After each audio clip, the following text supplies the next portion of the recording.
Bonsoir et bienvenue dans votre journal du lundi 20 juin 2016. Découvrons sans plus tarder les titres de notre édition. L'Union des femmes organisait ses premières rencontres annuelles Femmes ec non Pouvancé. Les premiers échanges des assises du sport martiniquais ont débuté samedi. Les associations des malades de la drépanocytose proposaient au public une journée de sensibilisation à la maladie. Le personnel affilié CDMT de la clinique Sainte-Marie s'est réuni en assemblée générale pour discuter sur leurs difficultés de travail. La première édition de la pêche d'hier et d'aujourd'hui s'est déroulée ce week-end au Marigot. Vendredi et samedi dernier, l'Union des femmes de la Martinique organisait un séminaire intitulé « Femmes, féministes, genre ». Regard croisé sur nos singularités. Un moment d'échange sur l'histoire du féminisme et son identité actuelle en Martinique. Nous avons inauguré cette année un temps de réflexion, rencontre, échange annuel, Nom ec Femmes ensemble pour avancer. Les thèmes que nous allons aborder sont par exemple des éléments sur quand est né le mouvement féministe aux Antilles, quelle différence avec les pays avoisinants et qu'est-ce qui fait singulièrement notre différence. Le thème de cette année, c'est confiance nous, c'est force nous. Et pour avoir confiance en soi, il faut forcément pouvoir bien comprendre, bien argumenter, bien décrypter les éléments qui font de nous, qui mènent notre combat. Donc sortir des sentiers battus, mener la réflexion un peu plus loin et cette fois-ci avec les hommes et les femmes. Parce que c'est important pour nous, la question que nous soulevons, les questions que nous soulevons, les questions d'égalité, les questions d'éducation, sont des questions de société qui intéressent à la fois les hommes et les femmes de notre société. Ce séminaire a également marqué le centenaire de Jeanne Léraud et les 72 ans de l'Union des femmes de la Martinique. Une rencontre ouverte à tous pour réveiller les consciences. C'est cet hommage appuyé que nous avons voulu faire à une pionnière qui est Jeanne Léraud, puisqu'elle a été la première présidente de l'Union des femmes de la Martinique. Et puis c'est aussi vrai, véritablement, parce que tout simplement nous pensons qu'il faut travailler avec les universitaires. Nous avons Nadia Chonville, par exemple, qui a travaillé sur les origines du féminisme antillais.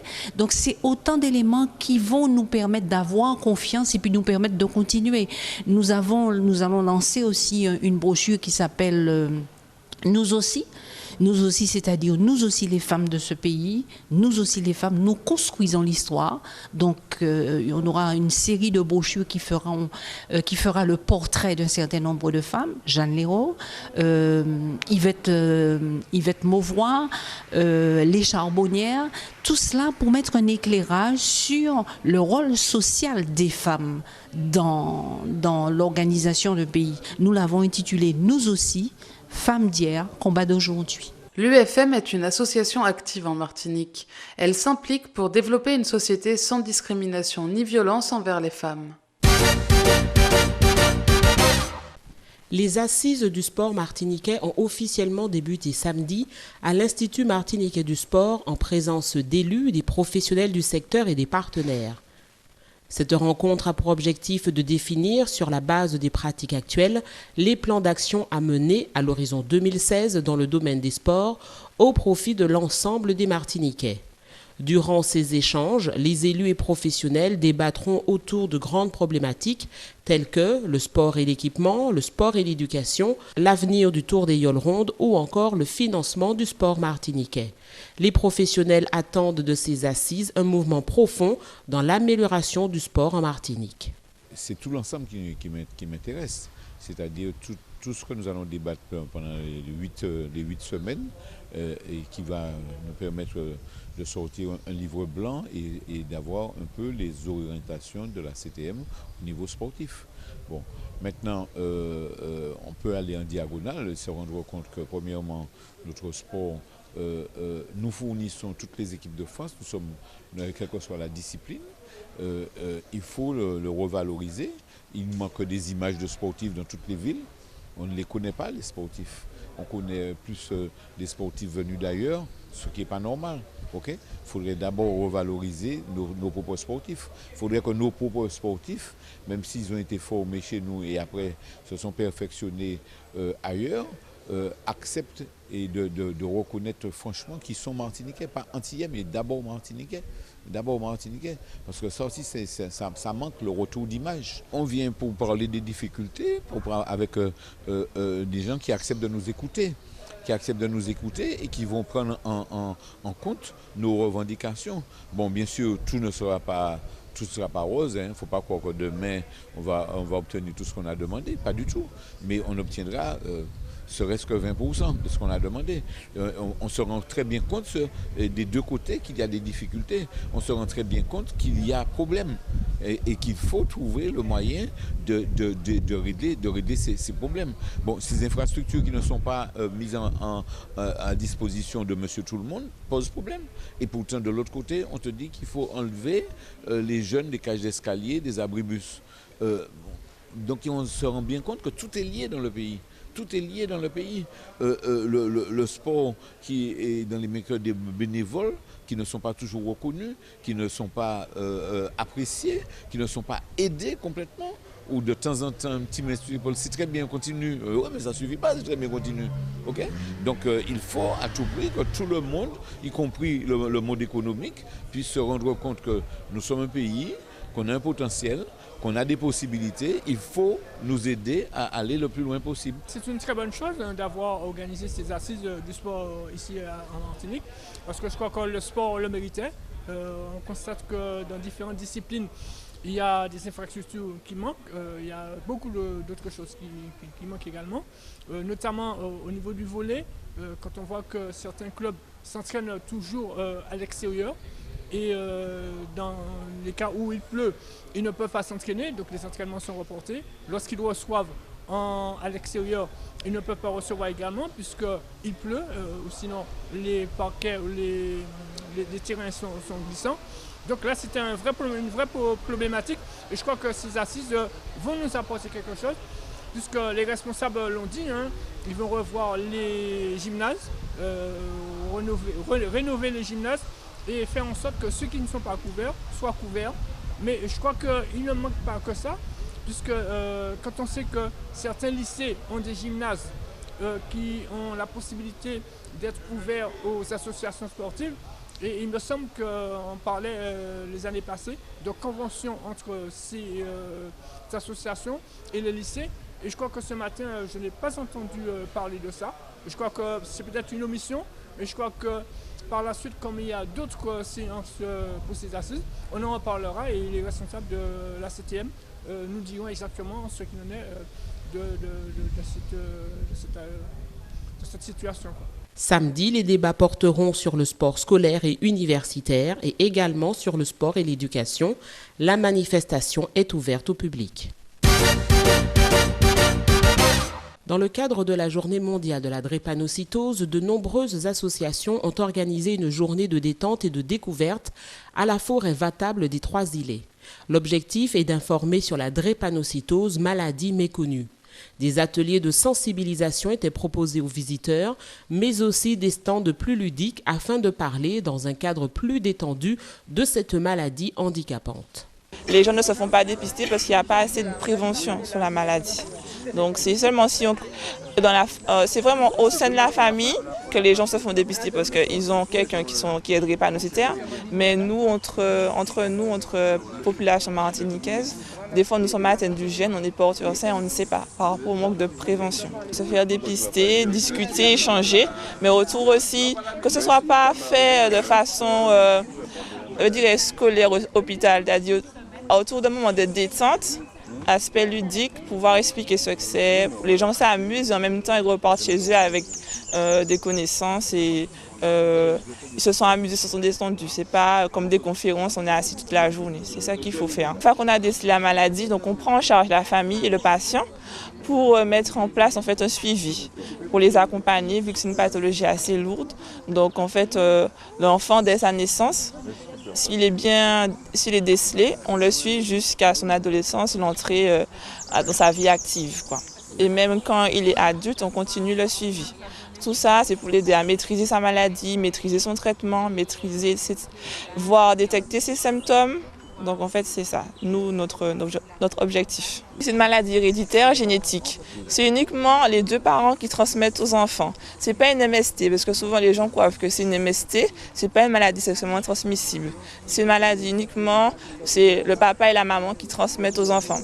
Il n'y a pas autant, ça touche autant les filles que les garçons. Il n'y a pas de différence de sexe. L'un des symptômes de la drépanocytose est l'anémie. C'est la raison pour laquelle un dépistage était proposé. On vient de faire un dépistage de l'anémie, puisque les patients drépanocytaires sont souvent anémiés.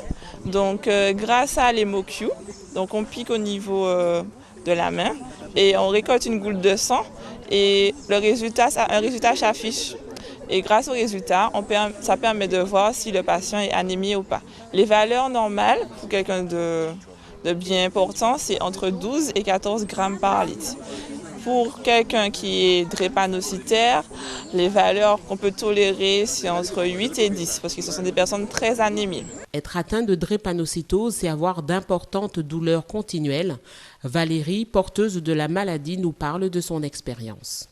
C'est ma maladie, je l'accepte très bien. Bon, moi j'ai des douleurs, maintenant j'ai des douleurs, ça me fait mal, mais c'est obligé de faire avec. Je prends le dafalgan-codéiné, je prends le Advil, je prends le Acupan, je prends le Biproféide par perfusion. Ouais. Mais quand je suis fatiguée. Quand j'ai mal, je ne peux rien faire. Ou tous les jours. Parce que si je ne prends pas, la crise peut retourner. Parce que j'ai fait une crise de dégobulisation. Ça veut dire que les globules ont tout mangé, les globules rouges. Mais sincèrement, ce n'est pas facile pour moi. C'est ça le problème. Ce n'est pas facile. Je suis fatiguée parce que comme je vais sortir de l'hôpital, ça fait 8 jours. L'Association pour l'information et la prévention de la drépanocytose mène depuis 26 ans un combat sans merci contre cette maladie. Depuis 2009, l'association organise le Drépaction, une grande opération médiatique de sensibilisation et d'appel aux dons pour la lutte contre la drépanocytose. Une partie du personnel de la clinique Sainte-Marie était réunie ce lundi matin pour présenter à la presse les difficultés qu'ils rencontrent dans la pratique de leur métier dans cet établissement de santé. Les conditions de travail, la non-revalorisation des salaires, le manque de matériel, les revendications n'ont jusque-là pas été entendues par le groupe CAPA à la direction de la clinique. Nous avons mené depuis plus d'1 an des combats au niveau des conditions de travail, de la sécurité dans l'entreprise et la direction, à savoir le groupe CAPA, n'a pas respecté leurs engagements. C'est vrai qu'aujourd'hui, nous déplorons nos conditions de travail. Il y a beaucoup d'accidents de travail puisqu'il nous manque l'essentiel pour pouvoir travailler. Nous sommes en souffrance, nous sommes épuisés. Nous reprochons ce laisser-aller de la direction. Ils devaient investir depuis leur arrivée en 2006 et nous constatons que c'est le délabrement total dans l'entreprise. Le personnel a le sentiment d'être ignoré par les autorités compétentes à qui ils ont déjà transmis leurs revendications. Lors du passage de la ministre de la Santé, nous avons tenu à remettre un dossier complet sur les démarches déjà effectuées au niveau de la clinique, à savoir que nous avons rencontré quand même la mairie de Schœlcher, l'ex-région, et jusqu'à maintenant, nous attendons un rendez-vous avec l'ARS. Rien n'est fait. Donc on se demandait s'il n'y a pas une complicité au niveau de l'ARS, des autorités compétentes. Ils sont déjà épinglés au niveau national. Donc qu'est-ce qu'on attend, puisque l'ARS nous a dit qu'ils détiennent des informations très importantes à leur niveau. Pourquoi laisser le personnel encore en souffrance ? Tous les corps de métier sont concernés et ces dysfonctionnements impactent l'organisation des services. Je suis en service de médecine. Depuis quelque temps, on nous a réduit les après-midi à travailler. Donc je me retrouve le plus souvent seule à faire, à donner, à servir, desservir, faire l'échange, donner à manger. Quelquefois on fait des heures sup. On n'a pas terminé, on est obligé quelquefois de laisser du travail à l'équipe de nuit qui ont déjà pas mal de choses à faire. Et puis on a des lits qui ne fonctionnent pas bien. Souvent les lits ne montent pas et on reçoit des malades lourds. C'est dur pour nous de soulever ces malades-là, de les manipuler. Nous sommes épuisés, c'est dur en tant qu'AS de travailler en médecine. Le personnel attend des réponses de la direction et des autorités compétentes et se prépare à de nouvelles actions.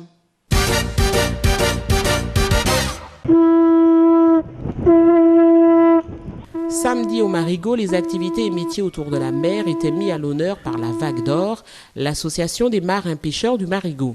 À travers des activités ludiques et conviviales, initiation et courses de kayak, ateliers de réalisation de nœuds, casiers et filets, la population a rencontré les marins-pêcheurs de sa commune et a pu se rendre compte de l'exigence d'un tel métier.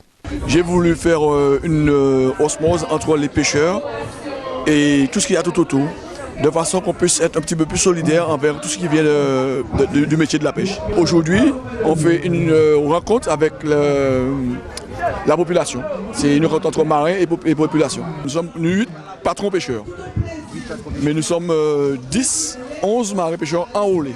À la journée d'aujourd'hui, il y a eu ce qui s'appelle la concurrence. Donc la concurrence qui veut dire les supermarchés et nous.